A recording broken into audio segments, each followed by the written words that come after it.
Let us now talk about the Riemann Roch theorem. So say you have a divisor D on a non-singular curve C, then L of D minus L of K minus D. So this K is a divisor which is associated with differential forms on the curve. So we will talk about this in later lectures, but just to keep in mind, so this K is associated with differential forms on the curve C. So L of D minus L of K minus D is equal to degree of D minus G plus 1. So we have already talked about what the dimension L looks like, how does degree D look like, and genus is associated with the curve. So this is what the Riemann Roch theorem is. So you take any divisor on the curve, you will have a divisor which is associated with differential forms on the curve, and all these divisors are related like this, where genus, you can think of it as a topological genus also. Now all the material in this lecture has been taken from this book, Elliptic Curves, Number Theory and Cryptography by Lawrence C. Washington. You can find all the material here in this lecture in chapter 11. So let us start using this Riemann Roch theorem as a black box. So the first result we will use is, say you plug D equals to 0 in here. So if you plug D equals to 0, this will become L of 0 minus L of K is equal to degree of 0, because D is 0, minus G plus 1. So this is just 0. Dimension of 0 we have seen before is 1, just consists of constants. So now this will cancel with this, and you're left with L of K is equal to the genus. So this is the first result. Second, you can put D equals to this K. If you put D equals to K, you have L of K minus L of 0. Now we are taking this here. This is equal to, so D is just K, so degree of K minus G plus 1. So we have seen associated with constants, with 0, degree 0, you just have constants. So this will just be minus 1. So you take this on this side, and you get L of K is equal to degree of K minus G plus 2. So now this L of K is G right here. So you plug in G here, and then you solve for degree of K. So you take G on this side, you get 2G minus 2. So degree of K is 2G minus 2. So notice this L of K is G. So on a curve you have differential forms, and you can find the degree of this differential forms, which you denote by this. But this is called canonical divisor. This is called canonical divisor precisely because the dimension of this divisor is the genus of the curve. Now for example, every Riemann surface which looks like a torus is essentially an elliptic curve. So this is genus 1 surface. So this is also an elliptic curve. So elliptic curve is generally written in C2, that's why it looks like a curve, but if you see it embedded in space, this is a torus. So this genus looks natural, and surprisingly the dimension of the divisor associated with differential forms is also the genus. So another example is could be a genus 2 surface. So now you can see this dimension is genus. So here the genus is 2. So for this surface, whatever curve gives you this will be 2. For this is just genus is 1. Now degree is 2G minus 2. So you can just plug in these values and get it. Now if degree D is greater than 2G minus 2, so if degree D is greater than 2G minus 2, then degree of K minus D is less than 0, because obviously degree of K is 2G minus 2, and if you subtract from it something bigger, you will get a negative number here. So if you get a negative number, degree would be negative. Now if degree is negative, then L of K minus D would be 0. So this we have seen before. If degree of D is less than 0, then the space associated with it, L of D, is just 0. So this we saw in previous lecture. So therefore now you get this. L of d is degree of d minus g plus 1, because this term is 0. So this term we have put as 0. So collect the rest of them. Now if genus is 1, so for an elliptic curve genus is 1, you plug g equals to 1, then you get L of d is just degree of d. So for genus 1 curves, if you want to find the dimension associated with the divisor, the degree of the divisor gives you the dimension. So very important result. So you just add the coefficients. You just add the coefficients on the curve. So we know this is n1, associated point is p1, n2, p2, n3, 0.3, and so on. You just add these integers, and whatever sum you get, that will give you the dimension of the space. So very easy result to compute dimension. We don't have to worry much about it. This formula helps us compute dimension just directly, just by summing up things. Now let us do a small lemma.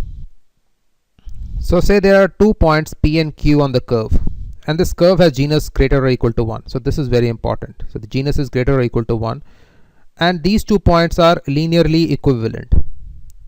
So this is how you write linear equivalence. So linear equivalence essentially means that 2 divisors d1 is linearly equivalent to d2 if this divisor d1 minus d2, this comes from some function f. So this is a divisor of some function f, and this f obviously lies in the curve, the function field of the curve.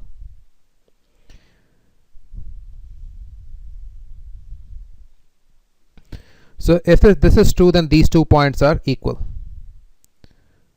So we are saying if 2 points are linearly equivalent, then p is equal to q on a curve of genus greater or equal to 1. So this is not true for genus equal to 0, because on genus equal to 0, you have projective line, and on projective line you can easily find 2 points which are equivalent to each other. I mean, you can say just simply x minus p over x minus q. You know, these 2 points now are linearly equivalent to each other. This p is the 0, q is the pole, and these 2 points are different. But if the curve has genus greater or equal to 1, then you cannot write something like this. This is not true. So you cannot have a function like this. Now this seems very difficult to prove, but Riemann Roch helps us do this very easily. So the proof is by contradiction. So say p minus q is divisor of some function. So if p minus q is a divisor of a function, then say for example f here has a pole of order 1, then f to the power of n has a pole of order n at q. Just like here you can see f has a pole of order 1, so f to the power of n has pole of order n at q. Now you consider this divisor d equals to 2g minus 1 q. So d is equal to 2g minus 1 q. So this is an integer. So for example, say g is 2. So then d is equal to 3 times q. Now what does this 3 times q means? That then you have a space spanned by this function f. So the space is obviously all constants, then f, then f square, f cube. All these lie in this space because f has pole of order 1 precisely at q. So if you add 3 to it, minus 1 plus 3 is 2, which is positive. So this is here. F square has pole of order 2. So minus 2 plus 3. This is again positive. Effective divisor. So f square is there. F to the power of 3. This has 3 poles. So minus 3 plus 3. This is again greater or equal to 0. So effective divisor, it is in there. So notice that f4 is not in there. Why? f4 will have 4 poles at q. So minus 4 plus 3 is negative 1. This is less than 0. This is no longer an effective divisor. So this is the space which is associated with this divisor. So if you have 2g minus 1 space, you have 1 f square all the way to f to the power of 2g minus 1. Just like for 3q, you have f to the power of 3. So if you count this, you will have L of d is 2g. So you count all of them. So this is true because functions with different order poles are linearly independent. So this is the entire space which comes from degree 2g minus 1. Now for contradiction, we will use Riemann Roch theorem. See, on the other hand, L of d is degree of d minus g plus 1. So this we are copying from directly from here. So notice that we are skipping the term L of k minus d because L of k minus d is 0. This is precisely because our divisor is 2g minus 1. So our divisor is 2g minus 1, which is greater than 2g minus 2. So this is true. So I should say degree of our divisor is 2g minus 1, which is greater than 2g minus 2. So degree of k minus d is less than 0. So L of k minus d is 0. So we use precisely this result. So degree of d is just 2g minus 1 precisely because you have only one integer associated with just a single point q. So 2g minus 1 you put here, minus g plus 1 just copy as such, and now you just do the computation, just get g. So L of d is g here, and here you are saying L of d is 2g. So this is the contradiction, and obviously 2g is greater than g for g greater or equal to 1. This is the condition we started with. So therefore you cannot have this p minus q equal to a divisor of function f. So you cannot have this. So p is equal to q. Now this is important lemma because we are going to use this in subtle format again. I mean, not exactly the lemma, but the philosophy behind it.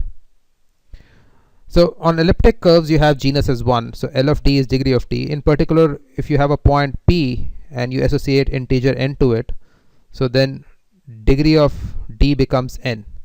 So L of np is just n, because for such a thing degree of d is just n. So now take a function f which has a double pole at p. So it has two poles at p and no other poles, and there is a function g which has three poles at p and no other poles. Now L of p, this L of p will have degree would be 1 because you just have one integer attached to it, and degree is the dimension. So this dimension of this is just 1. So dimension of this, so dimension is just 1. So obviously constants lie in it, so you put span as 1, but you cannot have fractions of the form f by g or something like that. So you have just the constants, just the constants.